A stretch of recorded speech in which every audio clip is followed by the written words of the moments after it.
ቀንዲ ዜናታት ዝተኸፈለ መስዋዕትን ህዝብና ዘለዎ ኩነታትን መራሕቲ ትግራይ ዘኸድዎ ዘለው ክያዶን ርእስና ዘድነነ ኢሉ ተንታኒ ፖለቲካ መርሲኤ ኪዳነ ኩሎም ሓይልታት ካብ መንፈስ ሰዓርን ተሰዓርን ወፂኦም ኣፈላላያቶም በሰላማዊ መንገዲ ክፈትሑ ጉባኤ ህዝባዊ ርክባት ትግራይ ጻውዒት ኣቕሪቡ ኣብ ሱዳን ዝርከቡ ስደተኛታት ተጋሩ ኣብ ዝነብሩሉ ማዓስከር ተነድባ ባርዕ ሓዊ ከም ዘጋጠሞም ተፈሊጡ ዶክተር ቴድሮስ አድሓኖም ካብ ኣዝዮም ጸለውቲ 100 ሰባት ሓደ ኮይኑ ንካልኣይ ግዜ ተመሪጹ ሰላምታና በብ ዘለኹም ወይብጻሕኩም ክቡራት ተኸታተልቲ ኣክሱማውያን መራኸቢ ሓፋሽ ሎሚ እውን ከምቲ ልሙድ ካብ ትግራይ ክሳብ ዓለም ለኸ ፍጻመ ጽሩይ ሓበሬታ ናባኹም ክነቕርብ ኢና ንቪድዮና ላይክ ቻነልና ሰብስክራይብ ብምግባር ኣባል ቤተሰብና ይኹኑ ኣክሱማውያን መራኸቢ ሓፋሽ ንቕሓት ነቕድም ኣብ ኣክሱማውያን መራኸቢ ሓፋሽ መደብ ትግራይ ብውነ ዝቐረበ ጋሻ ኣይተመርሲኤ ኪዳን ሕዚ ዘሎ ኩነታት ትግራይ ከመይ ትሪኦ ኣለኻ ንዝብል ዝቐረበሉ ሕቶን ትምልስ ከም መብዛሕትኡ ትግራዋይ ተስፋ ከም ዝቆረፀን ብጣዕሚ ከም ዝሓዘነን ዝተኸፈለ መስዋዕትን ህዝብና ዘለዎ ኩነታትን መራሕቲ ትግራይ ዝኸድዎ ዘለው ክያዶ ርእስና ዘድነነ መሪሕነት እዩ ሕዚ እውን ፀገማት ይደራረብለው ይብል ኣነ እውን ከማኻ ንተኸታተልቲ ኣክሱማውያን ሚድያ እንኳዕ ናብ بعل فاسيكا كميوا بحماماتنا زلنا وصحنا كولي فوتو ياو هذا كمتريو زلهات قناتات تግራይ ዝብል ከምቲ መብዛሕትኡ ትግራዋይ ዳርጋ ተስፋ ናይ መቁራጽ ናይ ምብስጫው ናይ መሕዛን ስምዒት እና ተፈራረሙ የማ ውሽጠይ ዘለው ማለት እዩ ኮይኑ ግና ተጋሩ ይመስልና እምበር ተስፋ ቆርጽና ኣይንቆርጽን ኩሉ ሻዕ ተመሊስና ናብ ዓድና ተመሊስና ናብ ህዝብና ምሕሳብና ዘይተርፍ እምበርቲ ዘሎ ኩነታት ብጣዕሚ ዘሕዝን እዩ እቲ ዝተኸፈለ መስዋዕትነት ህዝብና ዘለዎ ኩነታት መራሕትና ዝኸድዎ ዘለዎ ኸይዲ ብጣዕሚ ዘሕዝን ንኹላህና ዳርጋ ክሳርና ዘድነነ እዩ ኮይኑ ግና ኩሉ ሻዕ ኣብ ዝኾነ ጸልማት ምጉሕ ኣይተርፍን ድሕሪኡ ዝኽተል ብርሃን እውን ክመጽእ ከም ዝኽእል ተስፋ ሒዝካ ኢኻ ትኸይድ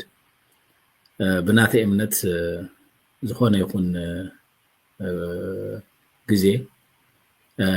ከምቲ ሓደጋታት ሒዙልካ ዝመጽእ ዕድላት እውን ሒዙልካ ይመጽእ እዩ ነተን ዕድላት መዝሚዙ ናይ ምጥቃምን ዘይምጥቃምን ጉዳይ እዩ ሓደ ህዝቢ ዘውድቆ ወይ ዘልዕሎ ማለት እዩ እዚ ሕዚ ወፂኡ ዘሎ ትልሚ ብጊዜያዊ መምሕዳር ትግራይ ፕሬዝደንት ሌተናል ጀነራል ታደሰ ወረደ ንኽሳኻዕ ሕወሓት ናይ ባዕላ እጃም ክትጻወት ከም ዘለዋን ንሓድሽቲ መሪሕነት ዕድል ክወሃብ ከም ዘለዎን መርሲኤ ኪዳነ ይዛረብ ኩሉ ሻዕ ዝኾነ ኦብጀክቲቭ ከተቐምጥ ከለኻ ታይም ፍሬም ድሕር ዘይብሉ ዳርጋ ዘየቐምጥካ እዩ ሶ ሓደ ኣብ ውሽጢ 3 ወርሒ እዚ ዝተለመደ ናይ ሊደርሺፕ ተኣሽሚኡ እዚ ናይ 100 days ተኣሽሙ ዝብልዎ ማለት እዩ 3 ወርሒ 9 መዓልታት ገለ እዩ ኣብ ውሽጢ ተን ግዜታት እዚአን ክቕመጣ እየን ኣትሊስት እቲ ስትራክቸር ከም ዝቕመጥ ክላሪፋይ ይገብረሎ ማለት እዩ immediately after ናይ org structure እውን ኣሰራርሓ ናብ ስራሕ ኣትዩ ሪናዮ ማለት እዩ እና እዚ ጽቡቕ ዝራኹም ጽቡቕ ነገራት ንምጥቃስ እዩ ግን እንታይ ብድሆታት ተዝበለ ነገራት ንምፍጻም ዝባል ዓቢ ብድሆ ዝገጥሞ ካብቲ ኦልድ ጋርድ ሕወሓት እዩ እዚ መሰል ናይ መንእሰይ መሰል ይከበር ኩሉ ሰብ ድላዩ እናተዛረበ እናተኣከበ ድላይ ይግበር ዝባሃል ነገር ዝዋሕጠሎም ኣይኮነን ንኩሉ ዘሳተፈ ስርዓት እስካብ ወረደታት ይመስረት ዝባሃል ንሱ ዳኣ ተዝዋሕጠሎም ነይሩ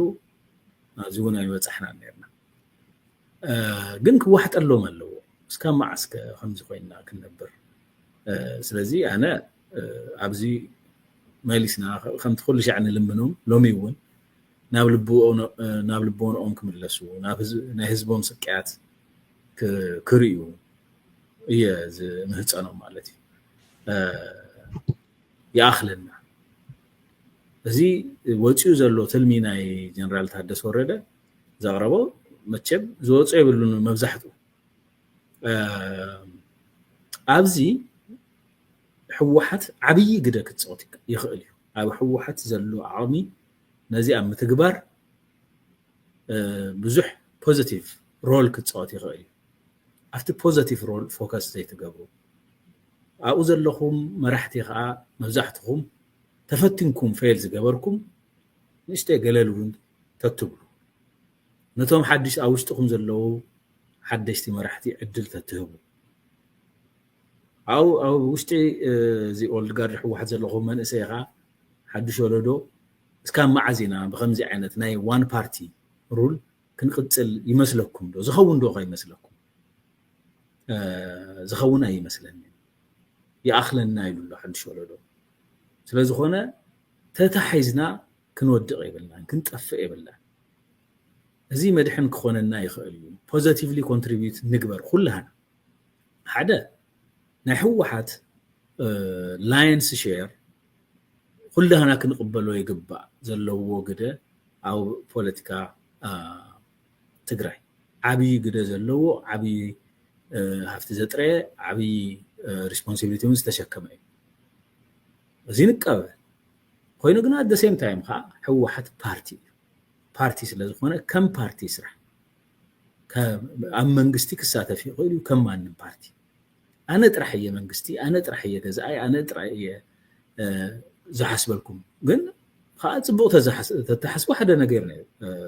ነይሩ ግን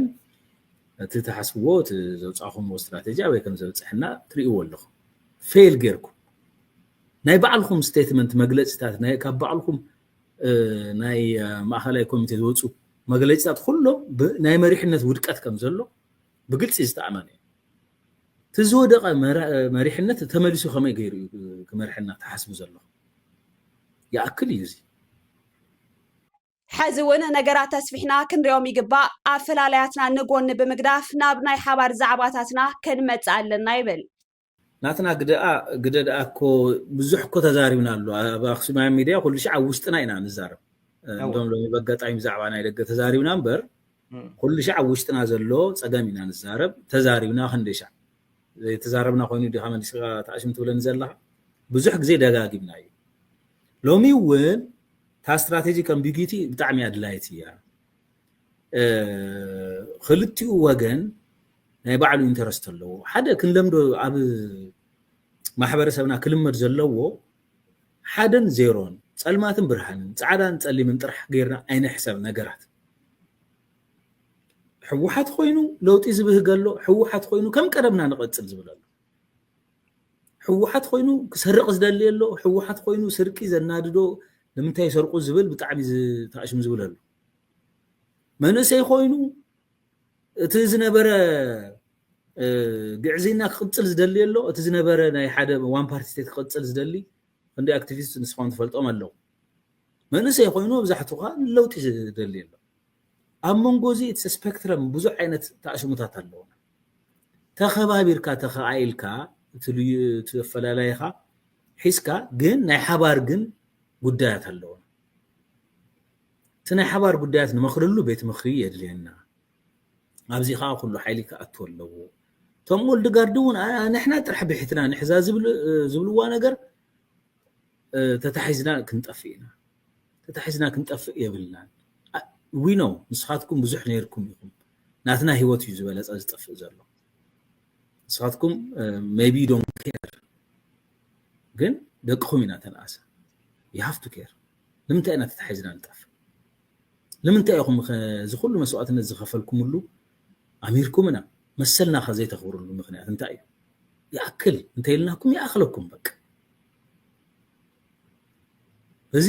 ክትውሕጥዎ ኣለኩም ብተመሳሳሊ ከዓ መንእሰይ እውን ለውጢ ትደልዩ እውን ነቲኦም ፈፂምካ ከም ሕጉጉ ከም ተኣሽም ብምርኣይ ኣይኮነን ዝመፅእ ንዓቶም እውን ኣካል ናይቲ መፍትሒ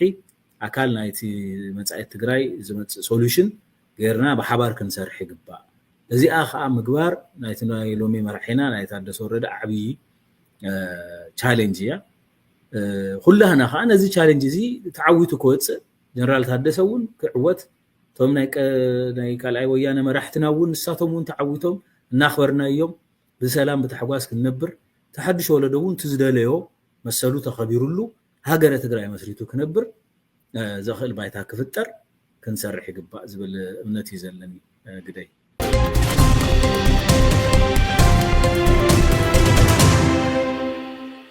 ኣብ ሱዳን ዝርከቡ ስደተኛታት ተጋሩ ኣብ ዝነብሩ ማዓስከር ተነድባ ባርዕ ሓዊ ከም ዘጋጠሞም ተፈሊጡ በሰንኪ ኣብ ትግራይ ዘጋጠመ ኩናት ስዒቡ ህይወቶም ንምድሓን ካብ መረበቶም ዝተሰደዱ እንትኾኑ ሕዚ እውን ህፁፅ መፍትሒ ኣብ ዝደሊሉ እዋን ከቢድ ሓደጋ ባርዕ ሓዊ ኣጋጢሙ ዘሎ እቲ ናብ ሎሚ 9 ሚያዝያ 2017 ዓ.ም ዘውግሕ ለይቲ ሰዓት 9:45 ሰብ ብድቅሱ እናሃለወ ኣብ ሱዳን ማእከል መዕቆቢ ስደተኛታት ተነድባን ትኸውን በተደጋጋሚ የጋጥሞም ከም ዘሎ ዝዝከር እዩ መበገሲት ሓደጋ ዛጊድ መልዕሊኡ ዘይተፈለጠ እኳ እንተኾነ በቲ ዘጋጠመ ሓደጋ ብርክት ዝበሉ መንበሪ ገዛውትን ናይ ንግዲ ቦታታት ኣብ ዝሓፀረ ደቃይቅ ተቃፂሎም ክዓንው ክኢሎም እዮም ክሳብ ሕዚ ኣብ ህይወት ሰብ ዝበፅሐ ጉድኣት ግን ከምዘየለ ንምፍላጥ ተኻኢሉሎ እዚ ሓደጋ ባርዕ ሓዊ ንሓምሻይ ግዜ ዘጋጠመ እንትኸውን ክልተ ትሕቲ ዕድመ ህፃውንቲ በቲ ሓደጋ ባርዕ ህይወቶም እንትሓልፍ ብርክት ዝበሉ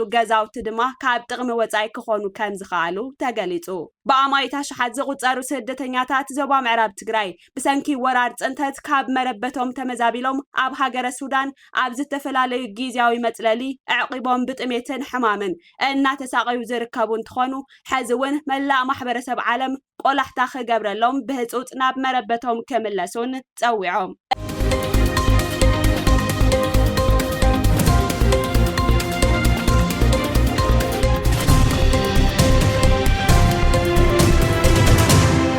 እዋናዊ ፃውዒት ህዝባዊ ርክባት ትግራይ ህዝቢ ትግራይ ብሓባር ዝሳገረሉ ኣገብእ ተባሂሉ ብሄሩ ዘውሕሰሉ መድረኽ ንክፍጠረሉ ጉባኤ ህዝባዊ ርክባት ትግራይ ሎም ዕለት 9 ሚያዝያ 2017 ብዕሊ ፃውዒት ኣቕሪቡ ይርከብ ህዝቢ ትግራይ ኣጋጢምዎ ካብ ዘሎ ቅልውላው ዝድሕነሉን ኩሉ ብሓባር ዝሳገረሉን ኣገብእ ተባሂሉ ብሄሩ ዘውሕሰሉን መድረኽ ክህልዎ ፃውዒት ጉባኤ ህዝባዊ ርክባት ትግራይ ኣብ ዝለምዑ ዕለት ኣብ ከተማ መቐለ ፀዊዑ ጉባኤ ህዝባዊ ርክባት ትግራይ ኣገብእ ንበል ኣብ ምድሓን ብሄር ንዕሰል ብዝብል ዘዳለወ ዓብይ ሰነድ ኣመልኪቱ ኣብ ዘውፅኦ ጋዜጣዊ መግለፂ ብምኽንያት ኣብ ልዕሊ ህዝቢ ትግራይ ዝተኣወጀ ኩናትን ዘጋጠመ ስነልቦናዊ ፖለቲካዊ ማሕበረ ቁጠባውን ቁልውላዋት ንምፍታሕ ዓሊሙ ከምኡውን ህዝቢ ካብ ዝፀገም ዝድሕነሉን ኩሉ ኣካል ብሓባር ዝሳገረሉን ኣገብእ ተባሂሉ ብሄሩ ዘውሕሰሉን መድረኽ ክህልዎ ፀዊዖም ኩሎም ሓይልታት ካብ መንፈስ ሰዓርን ተሰዓርን ወፂኦም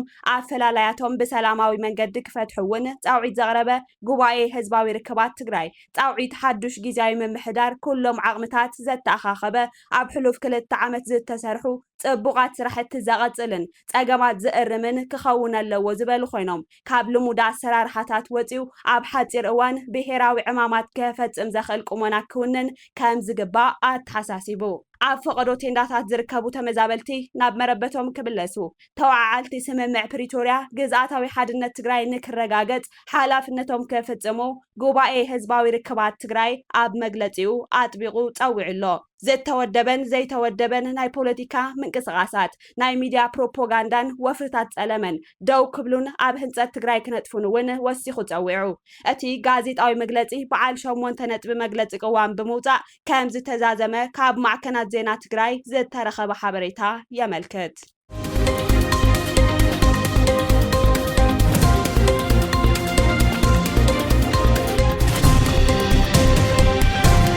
ካብ ኣዝዮም ጸለውቲ 100 ሰባት ሓደ ኮይኑ ንካልኣይ ግዜ ተመሪጹ ዶክተር ቴድሮስ ኣድሓኖም ዓመታዊ ኣብ ዝተፈላለዩ ዓውድታት ጸለውቲ ዝብሎም 100 ሰባት ወግዓዊ ዝገብር ታይምስ መጽሔት ኣብ ዓመተ 2025 ጽልዋ ዝሕድሩ ካብ መንጎ ዝበሎም 100 ሰባት ንዶክተር ቴድሮስ ኣድሓኖም ንካልኣይ ግዜ ረቑሑ ዳይሬክተር ውድብ ጥዕና ዓለም ዶክተር ቴድሮስ ኣድሓኖም ኣብቲ በዓል ብፕሬዝደንት ዶናልድ ትራምፕን ኤሎን መስክን ዝርከብሉ መድብ መራሕቲ ብምስራዕ ካብቶም ኣብ ዓለም ኣዝዮም ጸለውቲ ዝተባሃሉ ሰባት ሓደ ኮይኑ ኣብ 2020 መጽሔት ታይም ማዕረ ተበጻሕነት ክንክን ጥዕና ኣብ ምርግጋጽ ብዝተጻወቶ ወሳኒ መሪሕነት እዩ ኣብ ዝርዝር ጽልዋ ዝፈጥሩ ሰባት ዓለም ኣስፊርዎ ነይሩ ዶክተር ቴድሮስ ትማሊ ኣብ ማሕበራዊ መራኸብታት ገጹ ኣብ ዝዘርግሖ ጽሑፍ ኣብ ዝርዝር ምእታወይ ነቶም ኣብ ውድብ ጥዕና ዓለም ዝርከቡ መሳርሕተይ እውን ኣፍልጦ ዝህብ ኢሉ